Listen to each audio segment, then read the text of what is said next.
Word, peace, peace, peace. How y'all doing? Welcome to the 10th annual Beatmasters kickoff presented by 206 Zulu and Friends of Waterfront, Seattle.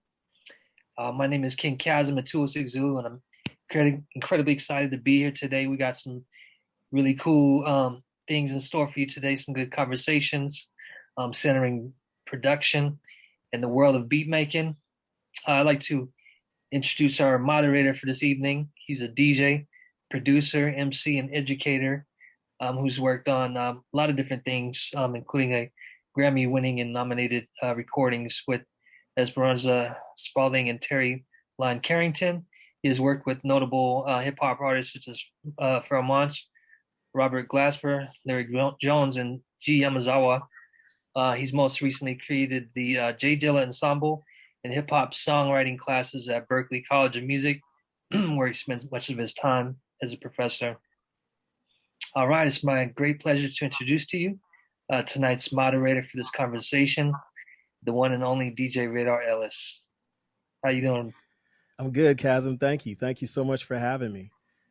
It's great to be here. Shout out 206 Zulu, Waterfront. We got a really, really incredible panel of producers and artists in their own right, have a dual mode to discuss a lot of amazing stuff as far as their process, their records, and just their history. I'm gonna introduce them one at a time. No order of greatness or lesserness or anything, because they're all legends. They're all Mount Rushmore worthy. I'm going to start off with one of the legends that I know personally.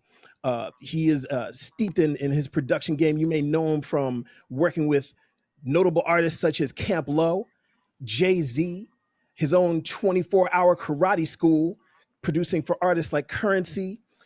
He's got an amazing sample pack that just dropped called Smack Pack. He's got a few volumes of that. Please welcome the legendary Ski Beatz. What up, what up? What up, Raydar? How you doing? What up, what up? Good, good. Good to see you, brother. Good to see you. We also have, yeah, no doubt, no doubt. We also have we actually have a Seattle legend, two Seattle legends on the panel. The first one I'm going to talk about, he is a producer well steeped in his crates of records, as you can see in the background. You may know him for producing for such artists as Wale, Chance the Rapper, Nipsey Hussle, De La Soul, and many more. He also has some sample packs that he's dropped along with people like G Coop and Swish. Please welcome Jake One. Hey, thanks for having me, guys. Hey, what's up, Jake? Great to have you. And last but not least, he is another Seattle legend who you may know for a lot of different records. My Posse on Broadway, Baby Back Got Back, Jump on It. Produced for a lot of different cats, a lot of different hits, platinum records, and all, as you can see in the back. Please welcome Sir Mix-a-Lot. Hey man, let's talk about beats, baby. Getting them in. Yes, sir. Gentlemen, it is great to have you here today. And yeah, let's get into it. Actually, I was thinking about this all week, and this is something we were talking about while we were getting the sound check going. And this is something I kind of want to, there's a few layers I want to get into this, but just to kind of like break the ice and give roses while we can and talk about those who are luminaries in our field. When I was thinking about preparing to talk to you today, I was thinking about my journey in hip hop and how it started. And the way it started for me was being at my aunt's apartment in Harlem, New York, where I'm currently located. Shout out Harlem, And I was on 135th in St. Nick, and I was sitting on her stoop, and from across the street, I heard a boombox playing something that sounded like this commercial that I would see on TV all the time. And it was this cat, and it sounded a little different. It sounded funkier than the commercial. It was, nobody beats the biz, nobody beats the biz. And that sounds like the electronics store my father goes to get needles for his turntable. And I would find out later, this is Biz Marquee, this amazing music. And this was my introduction to hip hop. This past week, we lost a tremendous figurehead in the world of hip hop. And I just wanted to start off by, recapping some memories, if you have them, of the late, great Biz Marquee. Before we get into all the production talk, can you share, whether it's a personal encounter or maybe the first time you heard some of his music, what can, and I'll open the floor for anyone who wants to start. What can you tell us about Biz Marquee? I'll jump in real quick. it's funny because I had done shows with Biz, but we weren't close until 19. We did this long, drawn out tour with Hammer and everybody like that. And we started introducing ourselves to each other every day. We see each other with two middle fingers, double barrel middle fingers, right? So he was talking to this girl one day, and the girl was looking at both of us and said that we was both ugly. And I'll try not to cuss, but he looked at her and he asked her if she owned a mirror. And then he said, you look like you got crammed in the face with a sack of nickels. I never will forget that because it took everybody like 35 seconds to realize, did he just, I mean, I know I shouldn't have cussed, my bad, but I just had to tell it like he told it. God bless his soul, man. That dude was hilarious. Especially when he did Prince on stage. He sang Kiss on stage, man. It was, Biz is a fool, man. He's a fool. Oh my God. Will be missed. Absolutely. Wow. Anyone, what a story to start off with. It's true, too. It's true. I wouldn't lie on the man. That's for sure. That's incredible.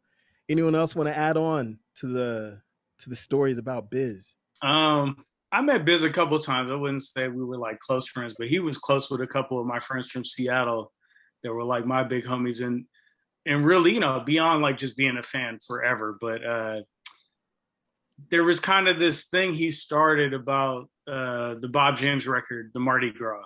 Mm-hmm. And he was telling everybody he had a copy without the bells and that it came in a CTI briefcase in the 70s, which like it seemed real because who could make that up? You know what I mean? How do you even think of something like that? Ended up not being true. People are asking Bob James about this. There is a CTI briefcase. Supreme has it, of course. But I just his imagination on stuff like that. It was so good because I remember him also saying he produced like the EPMD album, and then they were like, oh yeah, he gave us some of the records for that. So you just never knew. Wow. Like, yeah. I don't think there could be a more person, you know, steeped in history of hip hop than Biz. I mean, he touched everything. Yeah. Mm. Yeah, man. Biz, man. I met Biz, man, back in the late 80s. I was in this group called the Busy Boys, and we used to kind of like open up for all the major acts that came into town. And I met Biz, Cool V, TJ Swan, you know, everybody. And yeah, man, I don't want to tell the story completely, but Biz is a good dude, bro. I fuck with Biz. Word. Rest in peace, Biz Markie. Yeah. Going from there to you know, from beginnings into your current profession, you know, what was that record? Was there a record that you heard that made you want to produce, where you listened to it and was like, nah, I got to do that. I got to get into that. Was it a hip hop record? Was it a soul record? Like, what was that song for y'all that made you want to jump into this and be like, you know, I think I want to try that? Wow, that's a good question. Wow. I think for me, it was my producer that was produced me at the time. This kid, Rhythm Fanatic. I don't know if you ever heard of him, but he turned out to be a pretty big producer in the game. But he was producing all our records, and I just thought he was just so dope with that SP1200. And he made this record for us called Dropping It. And I was just amazed at how he put it together. And once, you know, I got a whiff of what he was doing, I was just hooked. And that just got me in the game, really. He actually taught me everything about producing when I first came up. Wow. Mm-hmm. So you were in the studio and you were just like looking over the shoulder and just picking it up. Or did he like... We couldn't afford studios. I was in his bedroom looking over his shoulder. I was reading a book on how to work the SP1200. You feel me? And he made the breaker right down the spot. Wow. Yeah.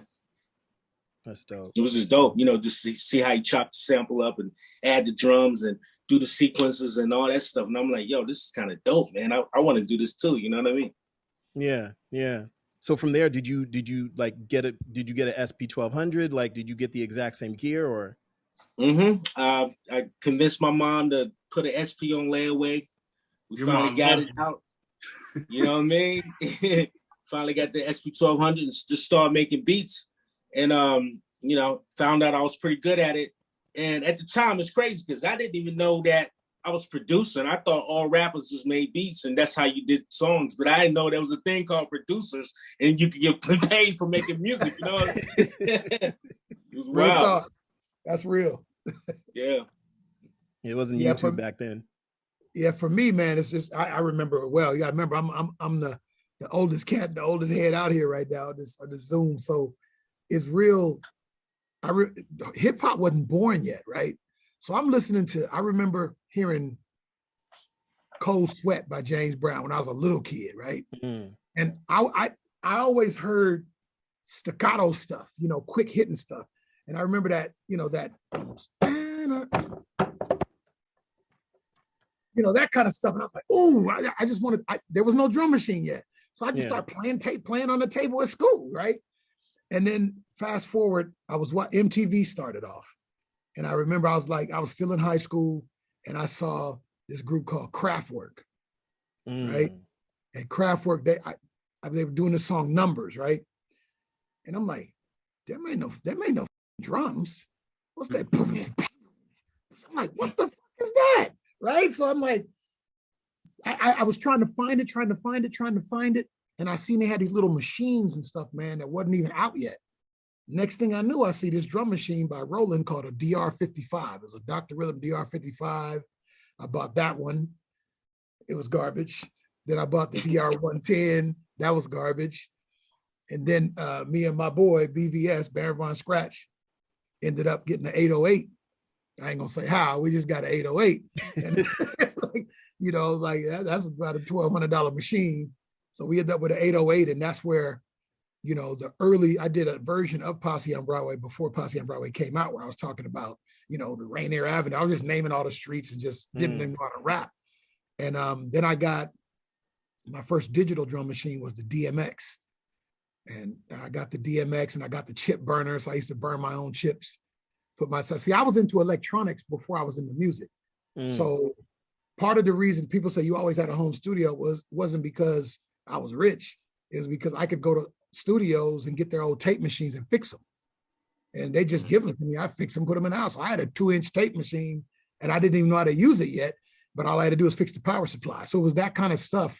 And when the 1200 came out and they said, I remember, and Ski know what I'm talking about. The SP12 only had 5 seconds of sampling time. Yep. And so when the 1200 came out with 10 seconds, I'm like, oh shit, I got a month and a half of samples I'm about to put on here. But I mean, it was amazing how many doors. I think the 1200, in my opinion, is where I think the West Coast started to catch fire, because I think we caught fire right when that machine dropped, and Dre started just killing it. Every time I go down to LA, I be going through Compton, go to the swap meets, buying songs. I said, man, who is this Dr. Dre cat? And then I finally met him. I'm like, damn, bro, you do this every day? He said, all day, every day, and that's kind of where I caught that bug. That's really when I started just producing every day. It's same thing as you, Ski. I lived in the projects, Lakeshore Village. I lived in Bryant Manor in Seattle, and I just every day in that bedroom, man, just banging out hits and selling tapes for $10. I put your name in them, and they sounded like shit, but back then people loved them. You know what I mean? That's kind of where I came from, really. And that passion still exists today. Wow. Man, I think it wasn't like a rap record that made me want to make beats, because I didn't even know what that was, right? I liked all the music. I liked the songs. But as a kid, when I'm listening to Mix on K-Fox and whatever song he had, I didn't know how he did that, or when I heard UTFO or whatever it was. But I remember maybe like 1991, I got my hands on this tape called James Brown Funky People. And I heard that, and it was like every sample from every rap song that I liked. And I just was like, oh, it just blew me away that all that music came from something else. Like I might have recognized, when It's Nasty came out, that was an early rap song. I remember they were redoing Genius of Love, because that was just such a big hit, right? A lot of those songs were like that. But the, kind of obscure James songs, the JB songs, I didn't know that. I wasn't even born when that came out. So that really piqued my interest. And yeah, then I just went and started buying records literally that summer. And you know, at that time you're just buying, if it has an afro, you think it's good. It's usually not. It's funky something, you buy it because you know it's supposed to be funky, not necessarily the case. Yeah. And I worked a job that summer and just bought like the first thing it said sampler in the Seattle Times one ads. And I think it was like a rack mount rolling something. I had no idea. Nobody around me was making beats, you know, like I didn't meet probably Vitamin till like 92, maybe a year after. And I was like, oh my God, this guy actually makes real beats. Like I didn't know what I was doing. And he had a little studio. So I kind of just get to watch him. And, you know, then I got steered toward the right machines and, you know, gradually got better over time. But I feel like that same feeling with the records, I still get that from like when I first heard the James Brown. I'm still searching for that high, right? And I think that's what we're all doing, is trying to connect with that youthful, you know, exuberance we had. Just was like the coolest thing ever, right? So yeah, that's how I have all this, you know, these records. I mean, I just Funny Mix just said DMX. Somebody just gave me one of these. Oh, he took me back. Somebody literally just gave me one of these over the weekend. So yeah, I've been having fun with this. I didn't realize how many records were off of this. All the early Prince stuff all came out. Yeah. Yep. Wow. Snare Jordan video. Yeah, I mean, maybe I told the guy that gave it to me. I was like, obviously, I got to use it on something. So yeah. You know, we have a lot of producers checking out, and I shared the link with a bunch of students, and so you know, I'm asking this question on behalf of them specifically. You know, we talked about how you got in, but you know, very rarely do we just start out and we're good. I was watching Mix-a-Lot's YouTube the other day, and I know you're talking about your debut album, Swas, how you said technically it didn't sound good, you know, but there's a moment where you have to just kind of persevere through it. Were there things that you did specifically, like a daily routine where you're like, I need to do this many beats a day, or I need to practice through this, or did you just not know and later you were like, oh wait, in hindsight, you know, now that I know all these things, now I can see that where I started wasn't that dope? Or were you just kind of like, this isn't dope now, but I know it'll get there? Like, what did you do to persevere to get to the point where you're like, all right, this is something? You know, I tell you the truth. When I first produced that stuff, man, I thought, whoa, this is fire. And then I take it and let other people hear it, they'd be like, oh, dog, come on, man. Not like you recorded that in the bedroom. Like, I did record it in the bedroom, you know what I mean? But I didn't know what compression was, right? I had a 4-track cassette. That's what I was recording on. So it ain't like I had faders. I couldn't mix nothing, right? So I had to record it at the level it's going to be at. Then I would do this thing, and I'm sure y'all know what this is, ping pong, right? So you take 3 tracks and bounce them down to one, right? Then you got 2 and bounce those to that lab. Then you take 2 more. So whatever I did in stereo, you know, was at the end, and it couldn't be the beat because the beat had to come first. So I had mono beats and like some goofy stereo choruses, and that was it. That's all I had, man. So it was like when I went to the studio with this, Terry Date, who mixed a lot of big grunge records, he just said, hey man, we got to do this over. You know, and we got some of it done, but it didn't sound right at all, but it worked. And it may be that that perfection I was looking for, I don't think that belongs in hip hop. There's something about hip hop that needs to be somewhat raw. And that's really, I think, why that record worked. No, it didn't sound good. I mean, but it is like, cats knew I wasn't rich. It ain't no mystery. I didn't have no studio in the projects. I would have been shot having a studio in the projects and not taking care of my mom. Got to be crazy. But no, and that's kind of where it was. I knew it was bad. But by seminar, I started to get better, you know, and then I started really like going down to LA and I remember sitting with this dude, he had one arm, and I had done a song for this movie called Amos and Andrew. It was Samuel L. Jackson and Nicolas Cage, right?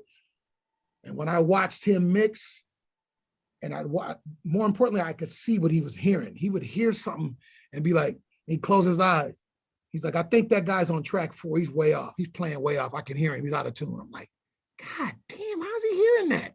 And you know, you got to learn to hear. And part of that was my speakers were wrong and almost, but now I'm a geek. I mean, my studio's full of stuff now. Now I'm teaching younger cats, you know, even if it's in your bedroom, I can make a bedroom sound good only because I've been doing it so long, you know. That's dope. I think the record's dope, by the way, still to this day. Probably because I saw how it was recorded. That's probably why I'm saying that. Yeah. We're our own worst critics. You know, we can hear all the things. What else? Anyone else want to tackle this?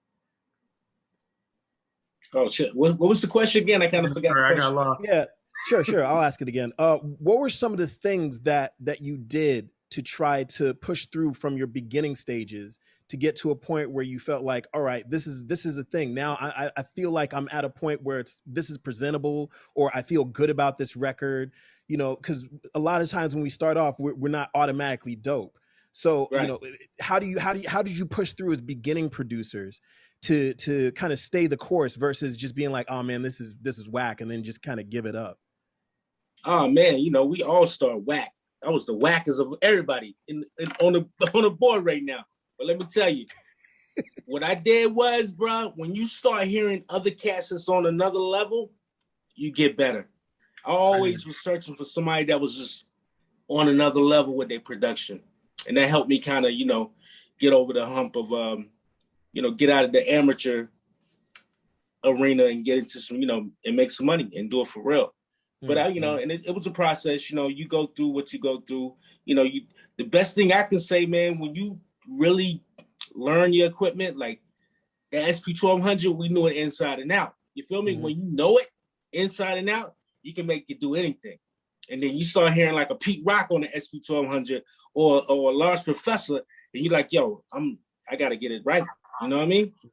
And then you just figure it out, man. For me, that's how it happened for me. Yeah. Yeah.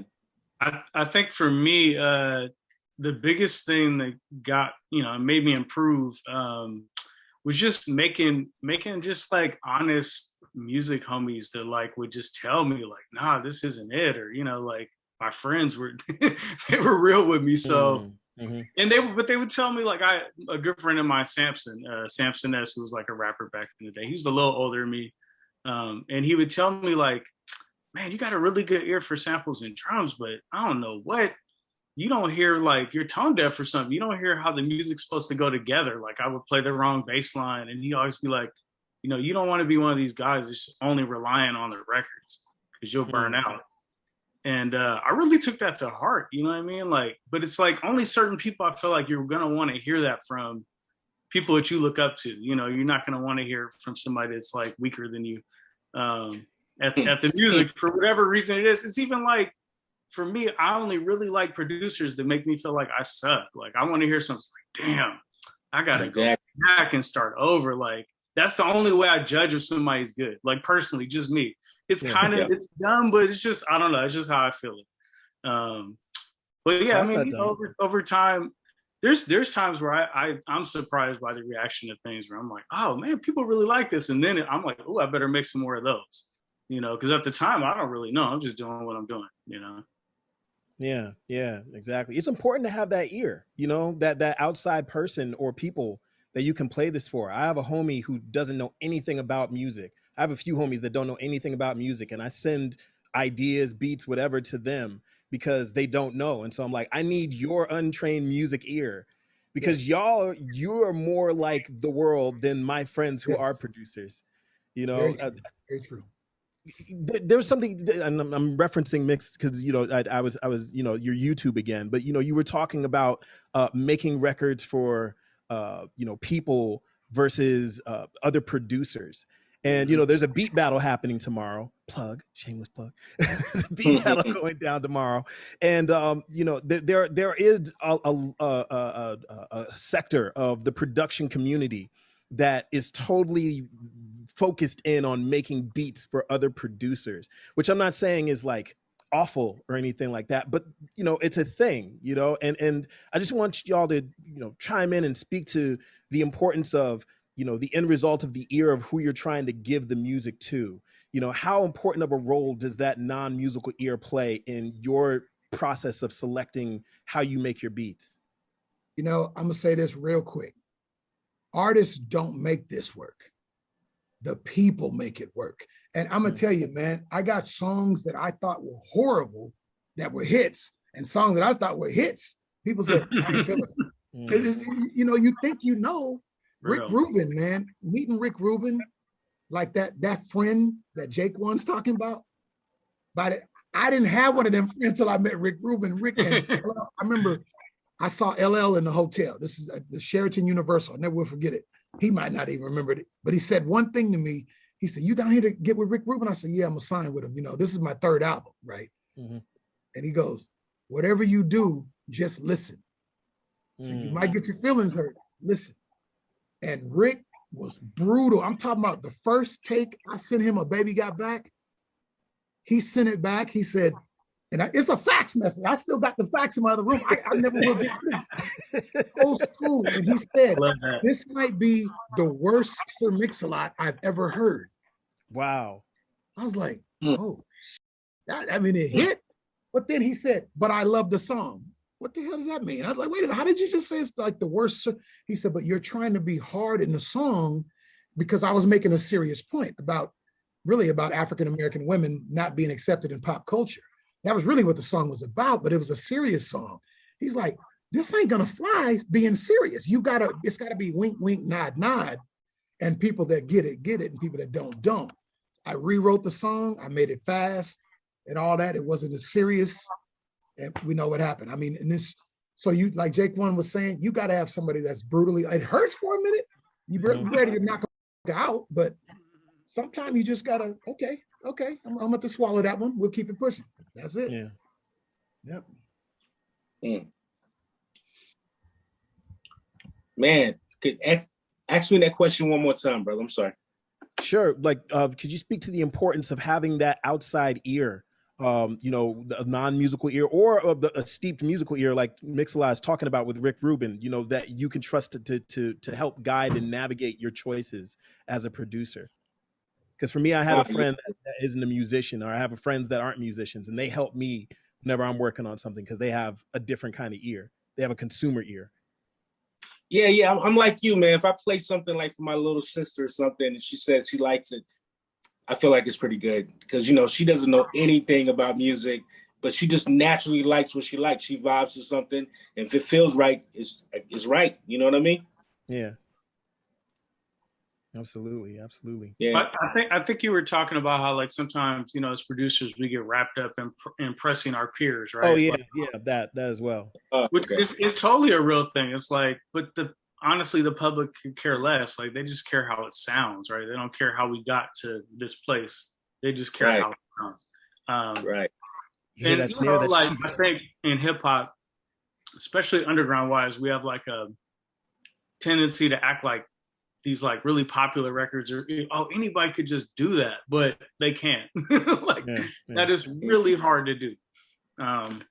People that make hits, like #1 songs, they're like working at that constantly. They love hit songs like how I love Pete Rock. You know what I mean? So like, I just, at a certain point, I get pulled into these things sometimes and I don't get it. I'll just be lost. But they really just want me to provide like what I do.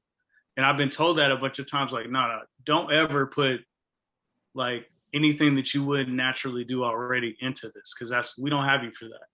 So it's just kind of like really playing a role. And that's worked for me, but it's easy to like, see what some of those songs generate. And you're like, oh man, I'm trying to make Bieber songs. Like, why are we doing underground hip hop over here? But I just don't have the ear for it. I'm not steeped in that. That's not where I come from, But you probably know this. You probably know this too, bro. And this is something I've noticed, man. You don't make hits intentionally. That's never. When somebody tells you that you can't. Yeah. It's impossible. It happens, and then you act like you knew it the whole time. Oh yeah, because I actually, when I finished the Mac Daddy album, One Time's Got No Case, I thought was the hit. Right. And Rick told me then, Rick's like, "You're too close to it." He said, "I'll let you put it out first. I'm gonna give you a budget." And he's right. I shot myself right in the foot. It's funny. I was thinking it was the first single. I remember that. Yeah, it was. We put that out, man. That flopped like a pancake, boy. I was like, okay, all right, Rick, it's your turn. And we did what he wanted, and that's how it works. But yeah, you can't, when you're an artist, you're too close to it. I remember, I think Prince early on thought some of his other songs would be bigger than they were, and he was wrong too. It happened. Yeah.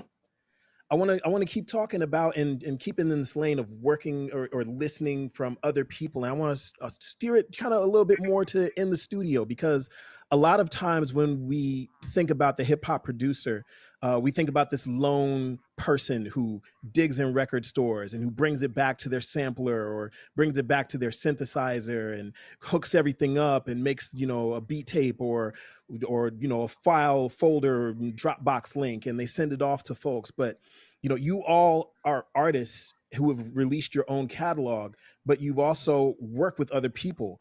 Jake, you've worked with Mayor Hawthorne and worked with G Coop and Ski. You've worked with cats like Brady Watt, and most recently I seen you rocking with Kel C. Shout out to homie Kel C. Mix-a-Lot, you mentioned Rick Rubin and also guitarists like Michael Powers. How do you balance from that individual world of like, all right, I'm working on this, and then bring it to other people and work out that delicate relationship of collaboration? How do you approach the world of collaboration when you produce? I think sometimes, I know for me personally, the guys I looked up to, it was just one person that was doing the beat. It was Ski, it was Mix, it was never another name on anything. Like, there wasn't DJ Quick and this guy, it was DJ Quick or, Dr. Dre. Yeah. So I thought I had to do everything myself for a long time. And, after I got some big ones off myself, I also just started realizing things are changing. I can't do everything that's working. So I started working with 808 Mafia. I would just literally not put drums on what I had done, the musical idea, and give it to them. And then they put their drums on it and Future's on it now. And it's it just was a different, I had to kind of let go a lot of the ego stuff in a way. Cause I'm thinking, I do drums, I could do that, but I can't do it like them. You know what I mean? Really, I just can't. I've tried. That's not my ear, So it really just opened up a whole different world for me. And I kind of like it because I just do what I feel like doing and then just hand it off. I don't want to go to the studio. I don't want to do none of that. I just want to put in my music that I like doing and let somebody else figure all the rest of it out. And it's been crazy successful for me. So I think, sometimes, it's just the collaboration part. You just have another ear and you have another person working on your behalf. I think people don't realize that part of it. It's if you have all these other producers working for you in collaboration, you got more likely to hit with one. If it's just me sending beats to the artists I know, it's only going to go so far. And I only got, a couple sounds. So, it kind of just broadens that, Yeah. Yeah, man, I'm definitely from the days of do it yourself, But when I got with Dame and we did the whole, DD 172 thing and the 24-hour high school, I was in there by myself making these beats and I was using all these samples, but Dame pulled me to the side and said, dude, they're gonna rock us. We independent, we ain't got the money to be paying for these samples. He said, you need to get some musicians. That's how I met Brady Watt. That's how I met Kafele Bendele. That's how I met all these musicians that helped me with the 24-hour karate school. And it was amazing, man, just to have so many different heads, just hearing things different from how you would do it. And it was, and it totally opened me up to working with musicians to this day, man. Absolutely. I remember meeting you there at that dojo. And, I got to say this publicly because you're a legend to me, Ski, because I was listening to your records when I was, younger and everything. And the fact that, we had just met, like, hey, what's up? Yeah, you produce? Okay, cool. And you just let me sit down at your rig and was like, yo, go ahead and make something. I was like, word? Yeah. Yeah, you killed real? Me too, though. That's what's that. Thank you. But I had never, it was just for real. I had never thought that a producer would just be like, yeah, here's the rig. Go ahead. Give me the keys to the car. Look, man, back in, that's how we did it back in the day. When I was at D&D, Primo would be in the studio. Hey, come in here and check this out. I would go in there and listen to his beats. It was just always family. you know, we're a small community. We gotta stick together. You feel me? Yeah. That was life changing. So I want to go on record because I know this is being recorded. Thank you, Ski. That was life changing for me. All love. Definitely. Yeah, for me, honestly, the time that I remember, the one collab that struck me as odd, but this is one of them. This was my I don't give a damn, I'm just gonna do this record because I want to record, right? Yeah. So I did this album called Daddy's Home, and it was an experimental business move in that the master back in this era, this is like the early 2000s, the master would stay with the label for 1 year, then it would revert back to me and I would own it. All publishing, all royalties, everything. It was like an experimental deal we did. So I did this, I said, I want to do some crazy with Humpty, right? And I was like, I told Hump, I said, just be you, you know, but I ain't gonna lie, when I picked him up from the airport, he wasn't really talking about the song at all, right? He's sitting there talking about, he was looking at me like, God damn, we in the car, right? Baby got back. What the I mean, it's just all he kept saying, right? So I'm sitting here, I'm in awe of this dude, right? And I'm trying to hold it back. And he's like letting it all out, like, how many records did that sell? I mean, all the way home, right? We get in the studio, man, and I'm still thinking, man, is this dude really serious? Because he seemed insecure about his verse. And all this, I'm like, man, what's going on? I just turned on the mic, right? And he listened to the whole track, did not say a word. He said, all right, let's track it. Didn't miss. I'm talking about, did not write a word down, but he listened to it. I heard him making up his syllables, and I kind of stole it. I do that a lot now. He was like, and he was recording everything he was saying, right? So then he listened to that, and then in his head, he was putting the words to it, stuff that you could tell it was stuff he often said.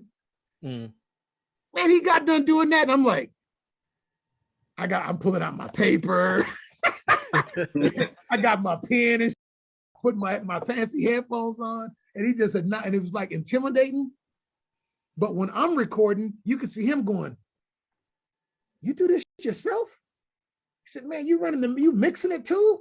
So we were both kind of in awe of each other. We ended up sitting around at dinner just talking about that shit all night, like how the other one was the man, you know. And it was really a humbling experience. And at that time, I was kind of over the whole need for the thirst for stardom at that time. I was just wanted to do music because I loved it again. Yeah. And that really woke up something in me that I missed. And that's what I missed, collabing with cats for no reason other than just make a good song. Not trying to generate sales or nothing. Let's just make a cool ass track and be done with it. Yeah. Dope. Wow, that's incredible. And rest in peace, Shock G. Yes, sir. That's another incredible cat gone too soon. I want to talk about this because it's not an elephant, but I mean it's been brought up. Ski, you brought it up when you were talking about Dame coming to you about the samples. I think Jake, you mentioned it too. And I want to get into the samples versus interpolations versus no samples, and you're working with other musicians. And when do you aim to do that? And when do you try to back off and be like, you know what, I'm just going to keep it how it is. The sample is where it needs to be. And I'm just going to, put it out as is and deal with whoever I got to chase down for the clearance. Like, how do you make the decision on when you're going to keep the sample versus I need to replace this? Is it a legal situation? Is it a creative one? I think always you just want to start trying to make the best thing you can make. Always, like, worrying about business before we get to making something good is just like not necessarily the way to go. Mm-hmm. That being said, I think like some of the early L's I took, like with samples and just not making any money on the song because they took all my publishing. It may be better in a crazy way. I mean, I'm mad about some of this stuff because I'm like, damn, I'm still not getting paid from that song, and I hear it ringing off. Yeah, John Cena just came back, and there's another one where it's like, oh man, there's Johnson. I'm like, man, I don't make nothing off that, so I'd hate the song. But I think it just made me get better and trickier and come with styles that were different because I had to learn how to play and combine the samples and just get, interpolate in my own way and make it something different. It really made me a much better artist and musician and producer. But there's definitely while I was trying to get out this publishing deal, like, I don't know, maybe 2006 or 7, I was like, I cannot use any samples on these records. I'm just trying to get out. So once I got free from that, I just like went flagrant with sampling for like a couple of years. So it was like, I'm using everything. I don't care. And some of that came back to bite me in the ass too, but it just, I don't know. It's life. Right now, I'm not going to speak about what song it is, but I did a really big song recently and they couldn't find the sample. So a lot of, it's just always, you just never know. You definitely put in some things, up to chance by doing that, but that's what I'm good at. This is my thing. So like, I'm not going to not do my thing. Does that make sense? Like, yeah. For me, I had some, whew, see, everybody got that look. Ooh, man, I mean, one I can't talk about at all. See, yeah, that one there's legal stuff, but I'll tell you the one that got me, man. And then when I make 90% of my money in licensing. Right. So people that think that dude got to be broke or he got to be running around, dancing on street corners for dimes or whatever. No, I get it through licensing. And how did I learn that? By getting sued, right? So I did jump on it, right? Jump on it got big, right? It was played all over the place. I'm like, yes, jump on it. I'm thinking it's by the Sugar Hill Gang. No, right? Mm-hmm. So I forget the Bongo something group. I forget the name of them. Incredible Bongo. There you go. Okay, so they owned it. So I ended up having to pay publishing twice because the music was from them, but the jump on it, Tonto, that was the Sugar Hill Gang. So, right. Yeah. Man, and they probably never cleared it in the first place. So this is what happens. It's a crazy web. Right. So what happened was I ended up paying part of the publishing to the band and part of the publishing to Sugar Hill Gang. So fast forward, I'm like, wow, you know what? I'm gonna make it easier from now on for people to license my stuff because I take the opposite position. I could care less. Use my stuff. We'll work it out early. Keep it cool. Because if you don't let the guy, if Jake One uses a Mix-a-Lot song and I don't let him make money, he ain't gonna use it. But so nobody's gonna make no bread. It's just backwards thinking, and that's just my opinion. So in come the Pussycat Dolls, right? I get a call from CeeLo Green. I heard about the song. Nasty Ness called me. He said, "Hey man, there's this group called the Pussycat Dolls. I think they did Swass again." I'm like, okay. He said, "You're not mad?" I'm like, "No." I said, "No, somebody will call." You know what I mean? At the time, you heard the money phone ringing. You know it's coming. Come on. So I'm sitting here like this, just waiting. And so the song almost goes platinum, and CeeLo Green calls me first. And I think he was shocked because he was explaining how he did it. We all do this. You don't know you heard something, and you might be taking a piss at the Cheesecake Factory, and all of a sudden you start whistling something that you heard that you subconsciously still have in your head, but you think you just made it up. And I believed it because I've done that before. Yeah. But I think the part that shocked him was when I said, well, how do we do this where you make your money, the girls make their money, the publisher makes his money, and I make my money? Right. And he was shocked that I said that. And so my lawyers have learned to be really creative. And I wanted to make sure that the Pussycat Dolls didn't get stopped though. Because if there was a lawsuit, they got to stop performing the song. Right. That's ignorant. That people that do that, and it's usually older artists. Every time I meet one, I'm like, you're dumb as hell, dude. You're taking money out of your own pocket. The song is bigger than yours was. Swass didn't make a dime, right? So I'm like, let them do it. And a couple years later, I realized that was it almost grossed. Well, yeah, it grossed more than any other song other than Baby Got Back. Wow. And that includes Posse on Broadway, which is saying something because the Posse on Broadway is 2 million records. That must have been weird that it was like that song though, because that wasn't a hit. Swass wasn't like a hit. Swass was not a hit at all. I never even put it out as a single. It was like a joke song for some. I used to work at an arcade, and it was a pinball machine called Flash Gordon, and the one we had in the arcade was broke. So when it's supposed to say Flash, it was broke, so it was going Swass. Oh, That's all it was. Yeah. And we put a meaning to it later, some wild ass silly. but that's not really, it didn't stand for anything. And so it got sampled. That's lucking up on one. But now that's what I do. I preach it to a lot of artists. I say, don't be afraid to license that stuff out, especially if it's a cool track and it's going to blow up and yours didn't. You stupid nuts.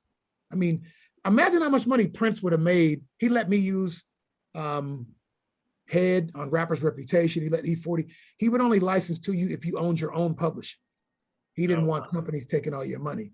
And Prince was very funny. But if he had actually opened up and really started licensing songs, woo, man. But he had so much money, it didn't make no difference. I guess he wasn't tripping. Nah, he wasn't in need. Wow, man. Ski, do you want to chime in? Oh, with the whole sample interpolation, replay, whatever? Yeah. I mean, needless to say, I'm a sample-based producer. I done made some records. A lot of people came on my neck. You know how that go. But I was always in the moment type of cat. If I got a dope sample on the platter and I'm chopping it up, that's what I'm doing. If I'm feeling like I'm gonna, add some keys or play my own thing, then that's what I'm doing. If I feel like I'm gonna try to, interpolate, that's what I'm doing. And sometimes, I'll do it after the fact. If I got a dope sample and the label say this is incredible, but we can't clear the sample, can't get it replayed, then I'll go that route. But for the most part, when I'm creating, I'm not thinking about anything. I'm just creating. I'm just in that zone. Yeah. Let me, hey, Ski, can I ask you something real quick? Yeah. I'd love to get your opinion. What do you think now of stuff like Big Fish and all these different places that got really some solid ass samples that basically once you buy them, you own them? What do you think of that model? Man, look, if you're creative enough and you can take it and flip it and do your thing, then more power to you. It's dope. All samples are helpful. Like I hear a lot of producers that kind of complain about sample packs, but I'm like, dude, if there's something in that sample pack and you flip it around and chop it up and, like you would do a record or whatever, what's the difference? It's dope. It's dope. Well, it's also like they act like the beats and breaks of the 80s wasn't the sample pack. Like all the albums from 1980. Exactly. All off of there. It's the same concept. Hank Shockley, I remember meeting Hank Shockley, man. We did a panel together.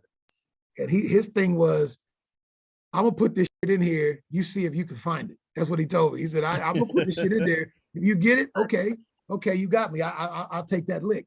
But I remember him talking about when we were talking about when samples were clearly defined. Because at first they said you could use a drum beat because it didn't have any notes.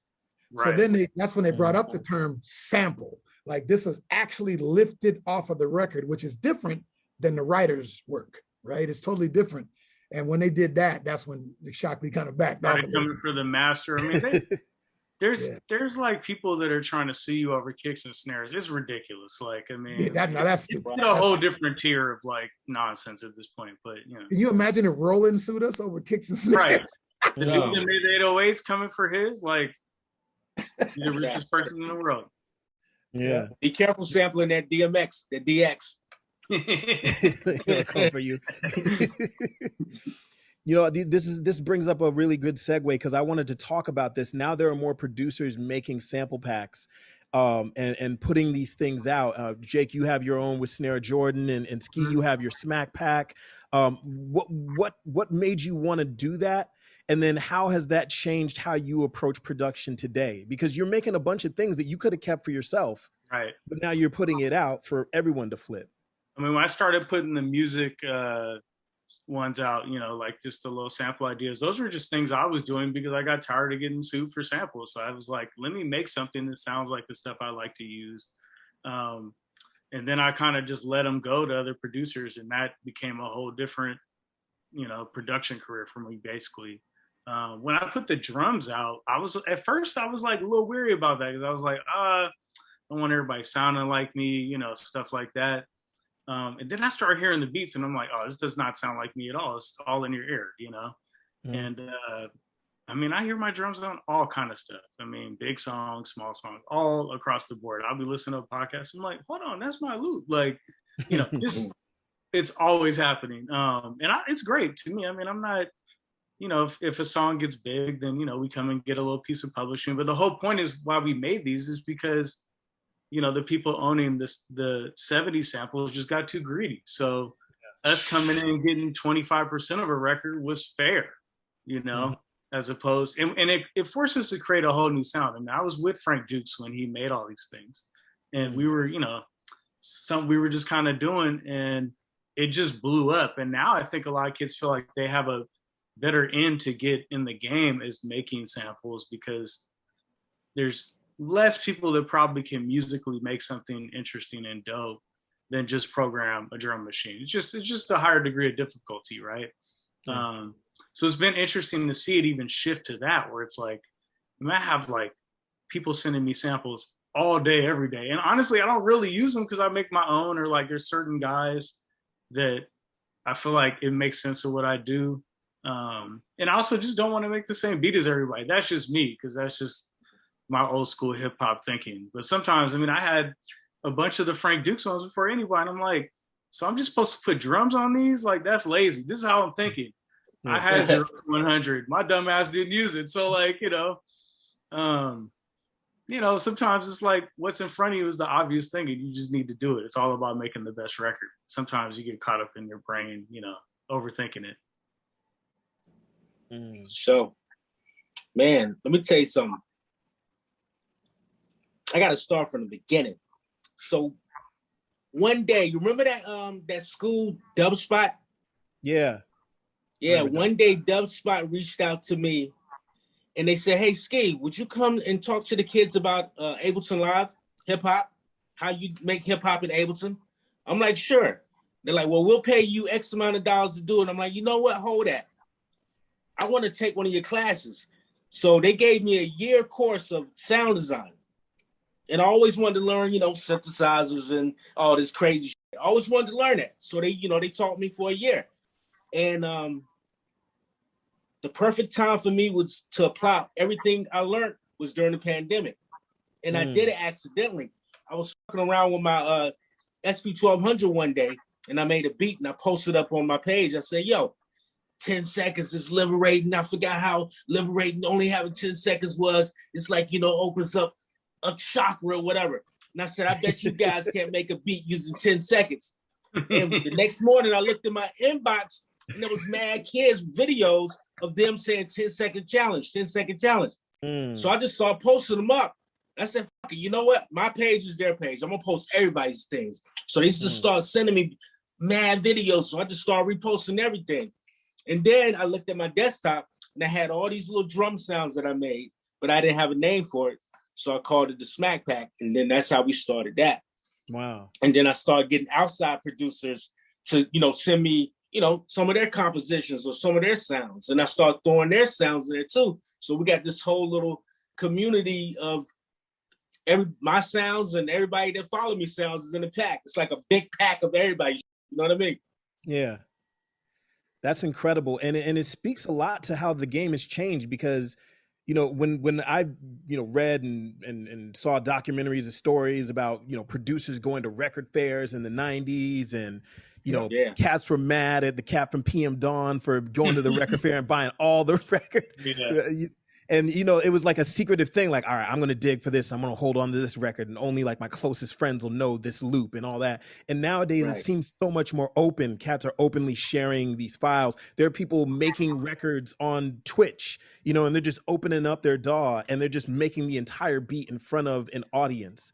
How do y'all feel about how the game has changed to that? Is it something that you dig, or is it something that you're kind of like, I don't know if you should give away the sauce? Or Nah, dude, if you know how to market, and if you know how to control and monetize your content, it's a bag everywhere, bro.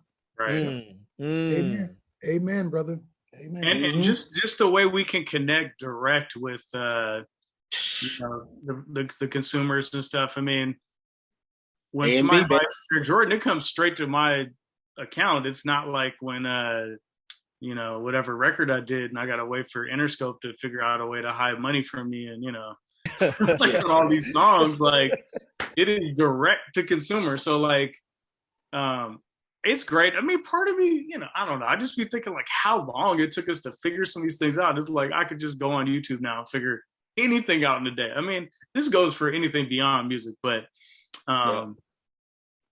it's definitely cool, and it's interesting just seeing the different talent that comes from it. I think the younger generation are probably a little better playing than we were because we couldn't just go watch House of Jazz piano tutorial, or whoever it is. So like, I mean, I use all this stuff to my advantage too, because I feel like that's what it's there for. If you get caught just thinking it's still, 2000, then you're going to get left behind. So like, I think it works for the people that embrace it, and we've, all been doing it so long. I think, the youngsters appreciate that we're sharing with them, but I still feel like what I do is just in my brain, in my ear. It's like, there's nothing I could really give away. I can't give that away, Yeah. Yeah, for me, man, it's especially with the sample thing. And I agree. I like what Jake once said about keep moving forward. I remember when, and I'm gonna change subject for a hot second and I'll come back. I remember when Chop and Screw was like big, right? And then dubstep was big at the same time. And I'm arguing with my guys in the car. I'm always trying to figure out what's coming next, right? I said, dude, I'm telling you, there's gonna be a brand of hip hop. There's gonna be Chop and Screw and dubstep together. What happens? Trap. Which is basically, if you listen to dubstep and how it's boom, gosh, boom, boom, boom, but everything in the middle is double speed, right? So it's kind of halftime drums and everything else is full speed. So it was moving at like 150 beats per minute, but to me it sounded 75. But that's kind of what happened. So fast forward to now, I'm exactly where these cats are right now.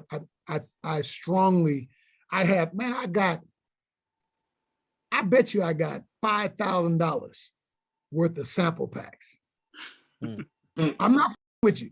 And I ain't used them yet, but sometimes I just listen to loops all night. And then I hear one, I'm like, ooh. I take it, put it in the MPCX. I'll chop it. And then I wait a minute. I liked it better when it was straight up. Right. Then I go to my keyboard and I'll play something in the same vein as that. Right. And now I got my own riff. So sometimes it ain't just the lifting it, it's just the inspiration. And like Ski was saying, with his pack, I can get one of his packs and I'm not scared to say, Ski sold me this. This is I'm feeling this. And I love where we're at. And like you said, I watch Timbaland on all the time, man. This cat making tracks and judging other people's tracks. And people, just to watch them kids hanging on the edge of their seat, waiting to see what he says. And half the time he'd be like, he hits that button and they jump off the boat. That's it, right? But there's other times when he'd be like, ooh. And then what makes Timbo genius is that the kid that did it, he already got 200,000 followers. Well, he's videotaping Timbaland's response to his beat.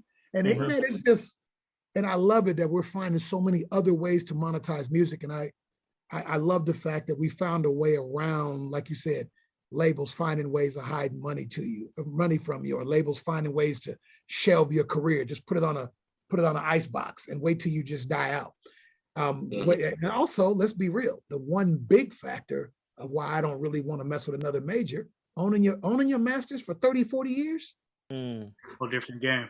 Nah, that shit ain't happening no more. And I'm glad it ain't. Yeah.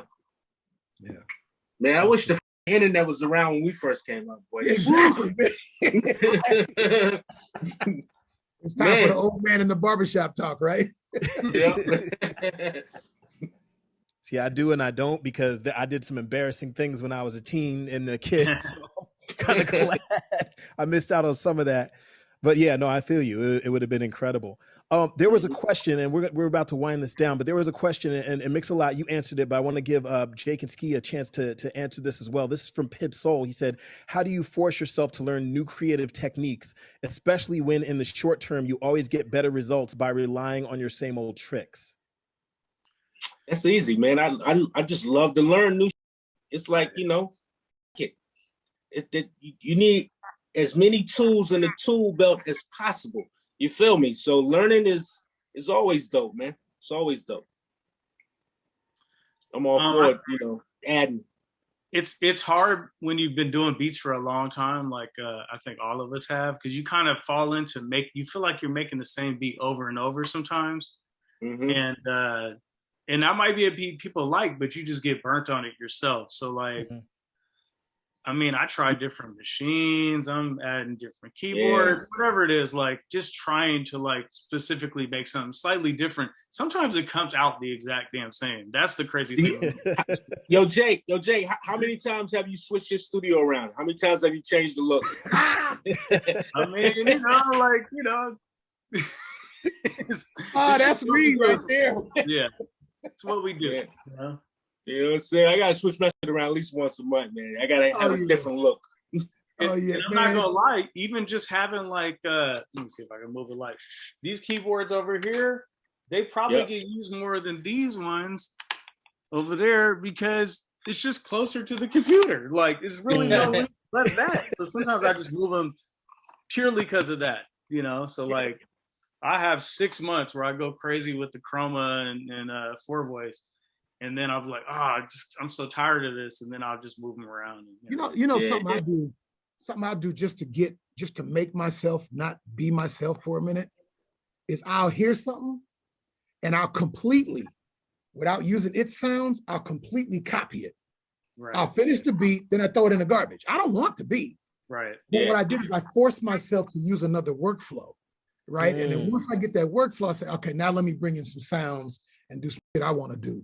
So I do like one little part of that, and it'll add to what you already do. And it's like it's a new thing, And I think that's you can never just be like only one way, because there just isn't, I'm a gear whore too, man. As you can see, I got the S6, I got the Barack over there, I got the MECX. I'm always doing something, man. Always, man. I'm a gear fanatic. I see that. You're doing the gear thing right now. There it is. There it is. You got some of them vintage synths back there. Some of that analog. All I love is the analog gear, baby. Yeah. Nothing wrong with that. That and I know that we're still winding down, but I want to talk a little bit about that. The gear versus the mind and how the balance between those two worlds play a role in what you do. Because a lot of times, we have a lot of producers that are coming up today. They get Logic, they get Ableton, they get FL Studio, they have a bunch of VST plugins, they're software synthesizers, drum machines, whatever, and there's some of it's analog, can be analog, but a lot of it is controllers and all that. And how does the gear play a role? Like, because, sometimes people feel like, all right, I got this keyboard, now I can make dope, and is that, that don't work. How much of a role does that play? This is a teachable moment. I mean, I think at this phase of the game, I was using this program. I went to Portland the last couple of days in the car with my family, and I was playing with that little koala thing app, and you could kind of make a real beat on there, like on your phone. Like I'm just. Oh, dude, I know some that's so nice with koala, it's ridiculous. I can see how if you put any sort of effort in that thing, it could be as good as anything. So like. I do think getting new gear will just inspire you. It just makes you excited about doing music. And maybe if you're starting, you're still excited already. But, I'm 20 years into doing this as a job. So, like, I need these things to, like, pique my interest, right? It's not even necessarily I need those sounds. I just need that something switched up and different. It's like when your girl, when y'all role playing, you need some different. Yeah. This is all ages event, right? I can't remember the flyer. But that's true. Got the buzzer button. No, man, I'm kind of the same way. I'm a gear whore, and it doesn't work. I try to buy my way into creativity, does not work. Seriously, I'm just being 100. Right. I found this, man. This is what I do, man. I'm driving down the street. Like all of us do, the idea hits you when you ain't around your gear. Take that note. I might go, it might be a riff I just made up. I just say it and get it out of my head. And then I'm at the hotel after a show and I got my ex with me. my NPC ex, not my ex-girl. I got my machine with me, and I come up with something. It may not be what I just did on the phone, but all of a sudden I'm playing it for cats, and they're like, "Ooh, that's fire!" All that comes from me. I got about 500 little notes on it. Some of them suck. 90% of them suck, really. But there's always that one that you realize you didn't copy nobody, and that's some new. And I'm just doing beats for other acts right now. I really don't want to produce a Mix-a-Lot record. That's not. I mean, I had mine. I just to see these young kid's eyes light up when he know that's his track, man. Nothing makes you feel better than that, man. That's like, wow, this dude is really. I'm like, you think that's fire like that? Yeah, that's fire, fool. All right, let's get it. Let's get it. You know, to me, that's almost as satisfying as when my shit took off. I'm being real. To see a young kid feeling like he's gonna eat off of that track. Yeah. That's a weird feeling, man. It's scary because you feel like the pressure's on you, but you know, let's be honest, 90% of what you put out ain't gonna hit. That's just, you know, unless your name is, you know, Michael Jackson. Even he had some flops, relatively speaking. Right. Yeah. Absolutely. Last question I have before we wrap it up is, what's next for each of you? What's the plan? You know, we're still in this pandemic, trying to get through all the Greek letters, the Delta variant, the Lambda, and all that. You know, the world's kind of open up, but isn't. And you know, what are your plans? You know, in this pandemic, and then once we get out of here. Well, man, for me, man, I've been doing the you know, besides the whole Smack Pack thing, I got a hold on, damn it, you there? Yeah. Hello? Yeah. Oh, my bad.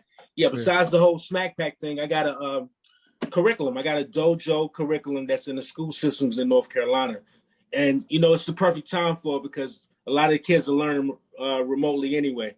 So that's doing very well. We just landed another school out there at NC. And that's my main thing right now, man. Whole academia, the whole teaching kids how to, you know, produce and the sound design thing. And, you know, occasionally, I mean, one day I might reach out to an artist and do something. But as of now, that's not even what I'm thinking about.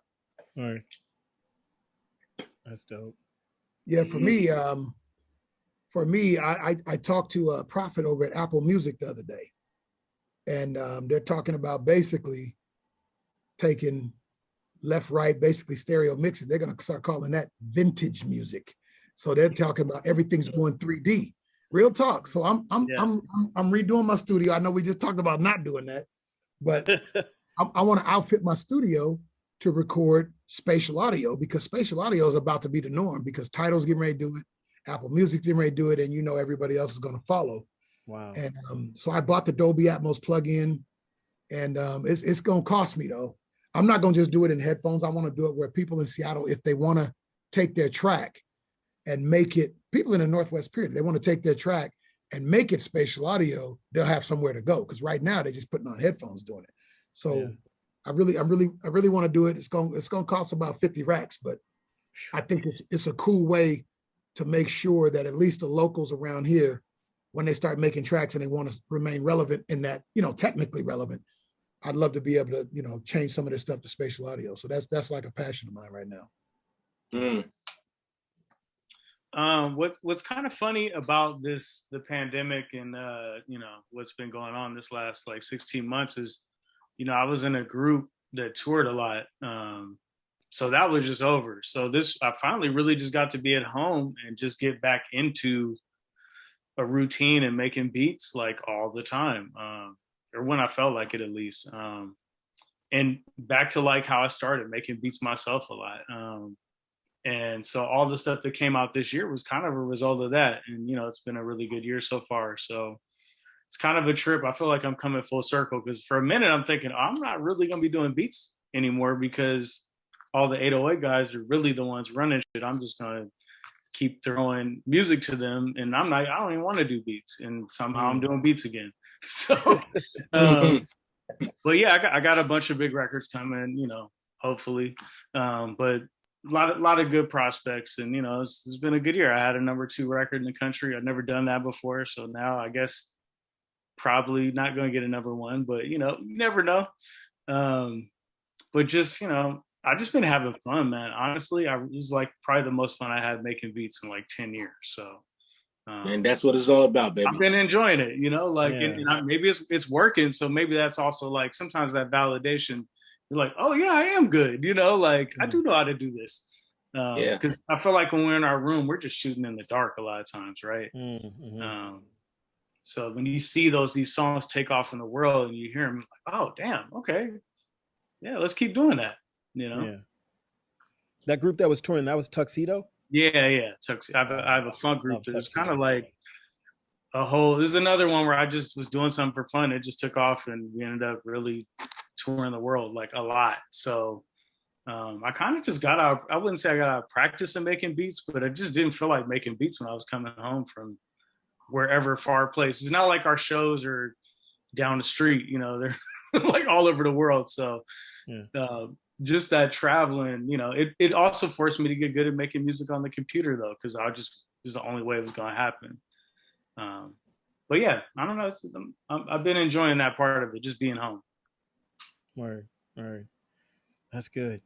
Well, gentlemen, thank you so much for this conversation today. You dropped a lot of jewels, a lot of gems, and I hope that all you listeners absorb them, take what's applicable to your situation and grow and get better. Thank you, 206 Zulu and Friends of Waterfront Seattle for having us today.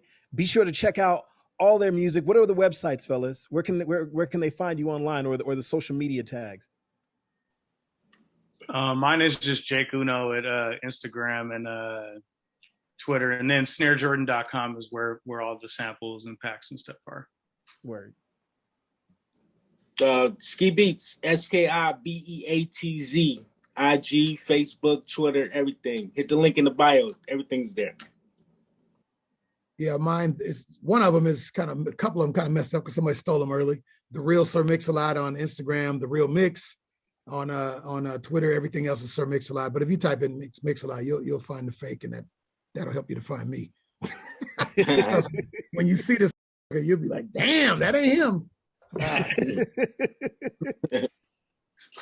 You can find me Raydar Ellis, RAYDARELLIS on all social media. This has been wonderful. I hope to talk to y'all again shortly in the future, but I'm always going to be jamming your music because I'm fans, or I'm a fan of all y'all work.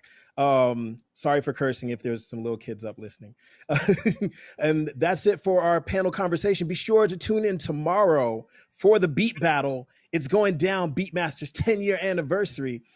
Chasm, is there anything you wanted to add? Any final jewels or bow on the box before we wrap it all up? Nah, just appreciate y'all coming through, representing, sharing your stories, sharing your knowledge. Looking forward to tomorrow. This is Beatmasters is about, the camaraderie in the producer community, and just a lot of times, kind of like graffiti, kind of the underling of the culture, but it's a strong community, and it's just about coming together, having a good time, and sharing that time together. It's a family-friendly environment. Got a lot of showcases, and of course the battle. We got a really hot top 16 in advance. It'll be from 2 to 8 tomorrow on Pier 62, and then the battle portion will be from 5 to 7. So we also have a beat cipher. So any producers that want to just share, we're gonna go back and forth after the battle at 7 o'clock. So hope to see y'all then. And we'll be filming it as well. So if you're not in the Northwest, keep an eye out on YouTube. Word. Make sure y'all bring some fire. Jake will be listening. He's gonna be a judge tomorrow. Dope. Right on, y'all. Peace and love. See y'all tomorrow. Yeah.